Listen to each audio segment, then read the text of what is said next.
Hola, buenas noches, bienvenidos, bienvenidas, ¿cómo están? A todos los lectores de la revista Proceso, a quienes nos siguen aquí a través de la página de Facebook Live de un servidor,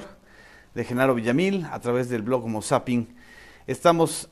transmitiendo nuestro primer Facebook Live de junio, caluroso junio, caluroso inicio de el último mes de la campaña electoral. Muchas gracias a los que se están sumando a esta transmisión, al Laureano Condado, a quienes están en Oaxaca, como Luis García Martínez, a Lala Tosa, muchas gracias a Ivana,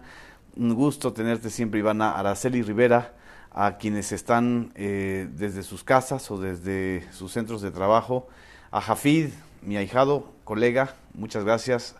Desde Acayucan, Veracruz, Laureano nos está mandando saludos, y también a Pedro González Muciño, a Pati Lee,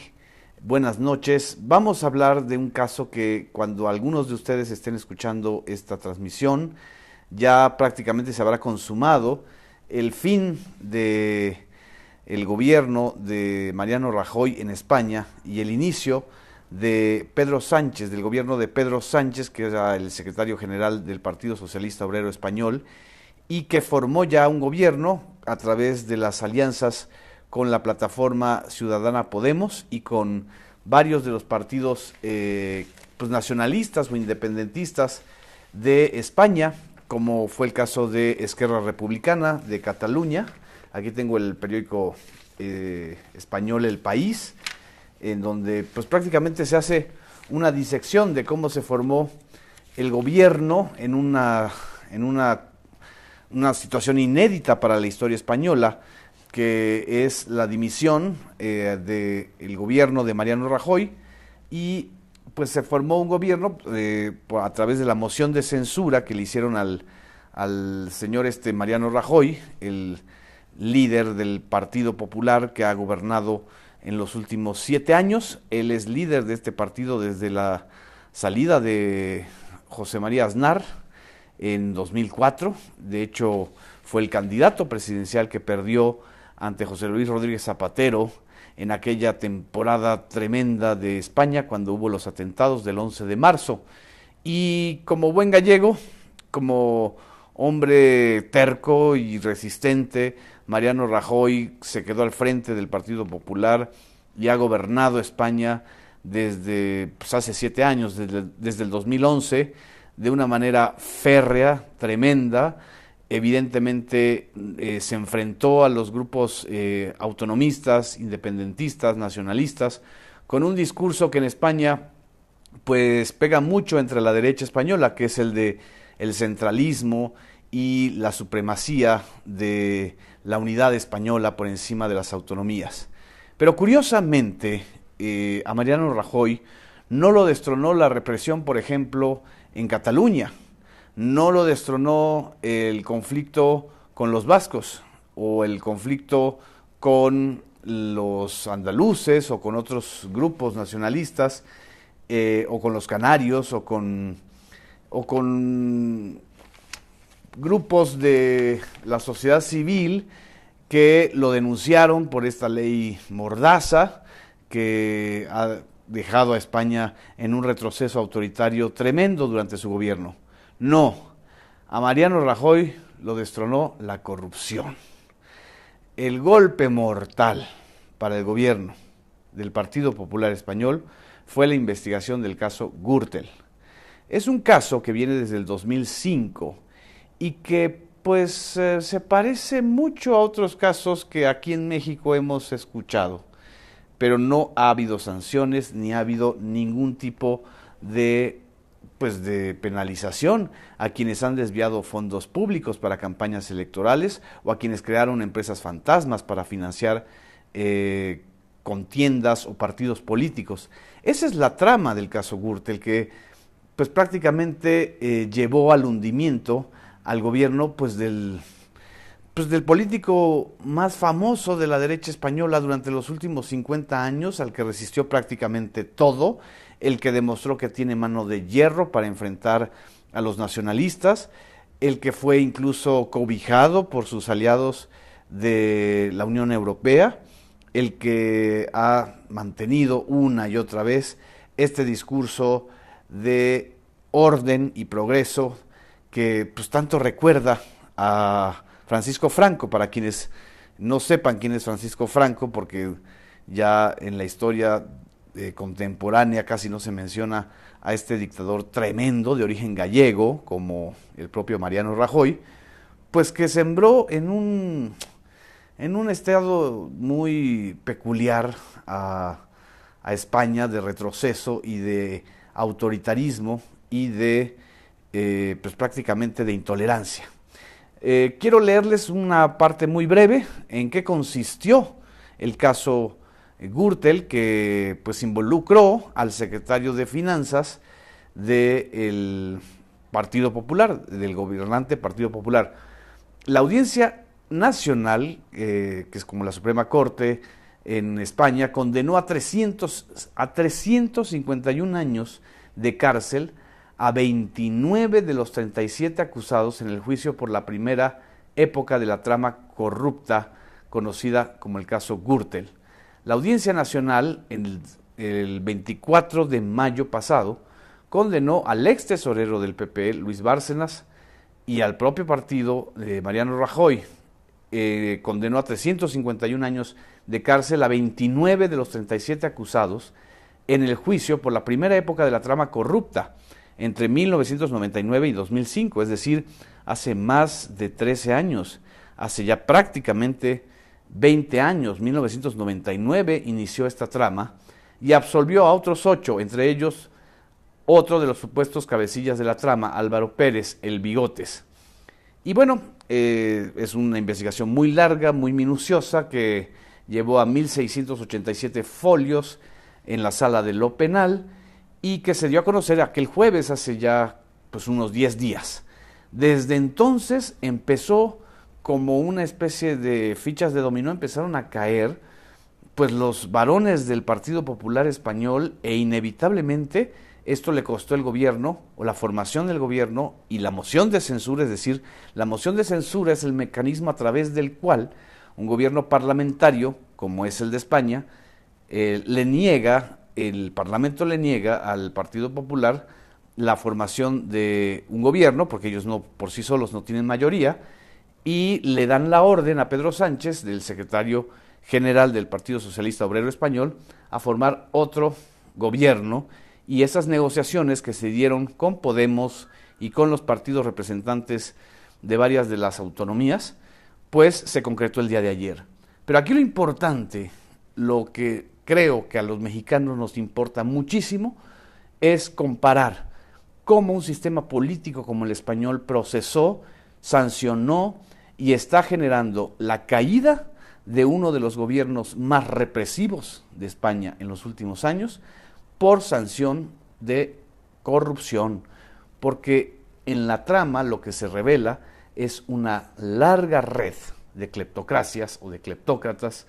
que desviaron millones de euros a paraísos fiscales. Pero cuando hablo de millones de euros, estoy hablando incluso de cantidades menores a las que gente como Javier Duarte en Veracruz, como César Duarte en Chihuahua, o como Roberto Borge en Quintana Roo, o como Tomás Yarrington en Tamaulipas, son cantidades menores en comparación con lo que estos gobernantes ratas priistas desviaron. Y por supuesto, por ejemplo, aquí tengo el ejemplo de la sentencia, considera que Bárcenas, de quien se descubrió que tenía una fortuna en Suiza de más de 48 millones de euros, 48 millones de euros, estaremos hablando pues de alrededor de 700 millones de dólares, de 70 millones de dólares, que en comparación con todo lo robado por un solo gobernador priista en el periodo de Enrique Peña Nieto es nada. Y eso que le costó años de cárcel. ¿Qué ocurrió hoy en México, este viernes 1 de junio, mientras en España estaba cayendo el gobierno de Mariano Rajoy por la sanción de la Audiencia Nacional al caso de corrupción? En México, la Auditoría Superior de la Federación corrió nada más y nada menos que a la autora o a la responsable de la investigación sobre la trama de la estafa maestra. La trama de la estafa maestra, como ustedes recordarán, se trata del desvío de 7.700 millones de pesos en términos brutos o en términos redondos o en números redondos de los fondos destinados a la Cruzada Nacional contra el Hambre y que fueron triangulados no para combatir el hambre, no, para desviarlos a campañas electorales, para robárselos en el caso de varios funcionarios, incluyendo a varios rectores de universidades públicas estatales de México. Bueno, el día de hoy se conoció que desde el 24 de mayo fue relevada en la Auditoría Superior de la Federación la principal responsable de esta investigación adentro de la Auditoría Superior de la Federación, que es la doctora Dora Buchaín. La doctora da a conocer esta carta a través del portal de Aristegui Noticias. ¿Y qué creen? En lugar de recibir el apoyo o el respaldo o decir, bueno, vamos a revisar esto, la Auditoría Superior de la Federación, aquí tengo la carta de la doctora Munadora Buchaín Abulón, donde ella dice que en la parte central de su carta dice: llama la atención el dictamen emitido por la Unidad de Asuntos Jurídicos de la Auditoría Superior de la Federación en sentido negativo, sin haberse acercado a esta dirección general. Está hablando de la investigación, de otra investigación nueva en la SEDATU, que encabeza también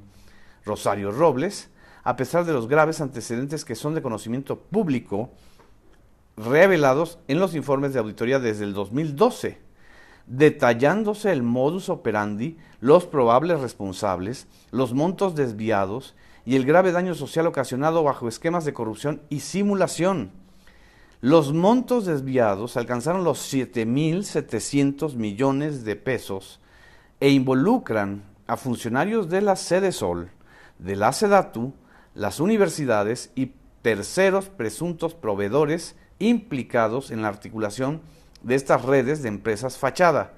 Por su trascendencia e importancia, las denuncias se hicieron de conocimiento superior y fueron enviadas a la Unidad de Asuntos Jurídicos desde el 14 de mayo pasado para su inmediato trámite y atención a fin de evitar dilaciones.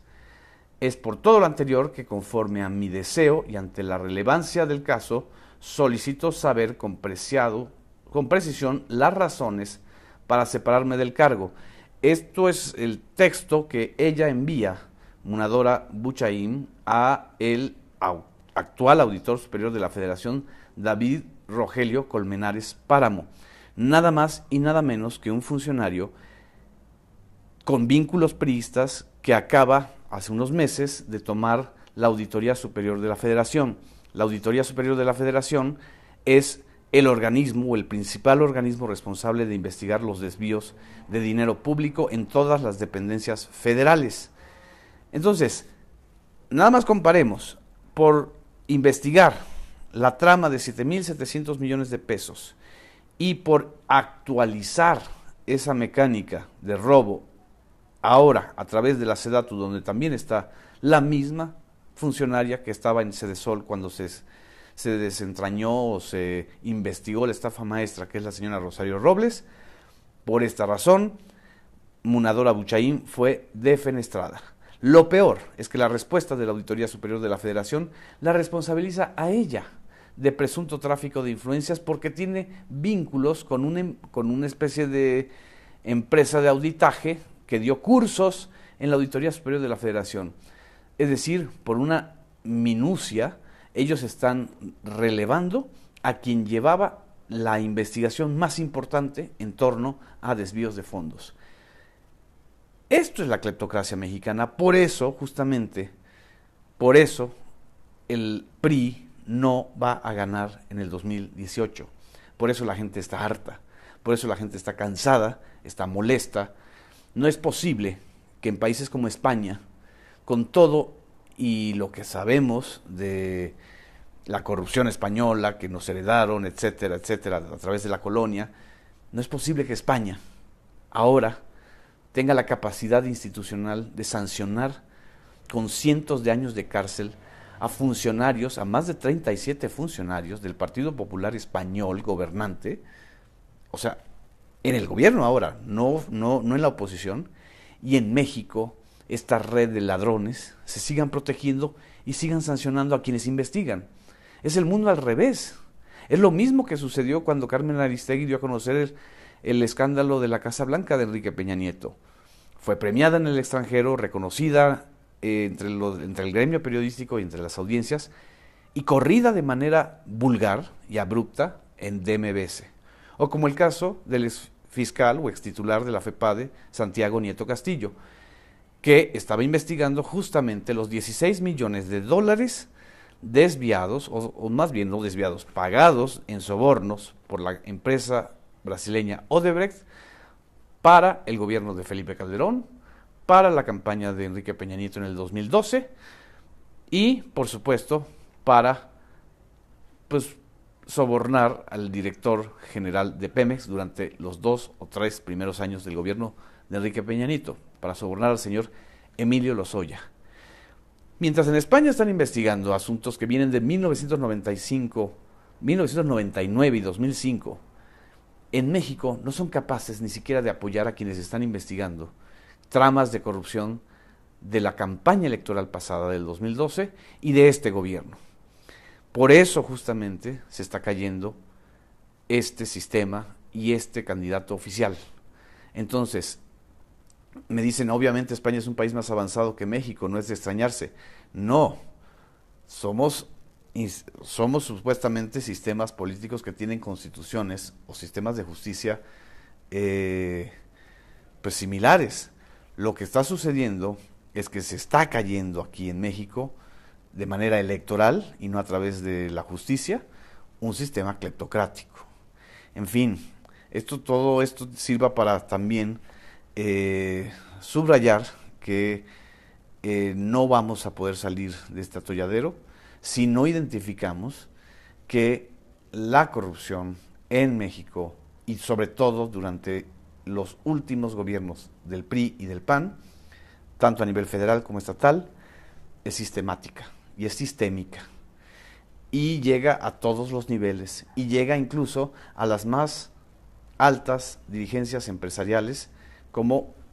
todos estos empresarios que han salido a decir que el populismo y que la amenaza en México y que todo este rollo para inhibir el voto de sus trabajadores a favor de una opción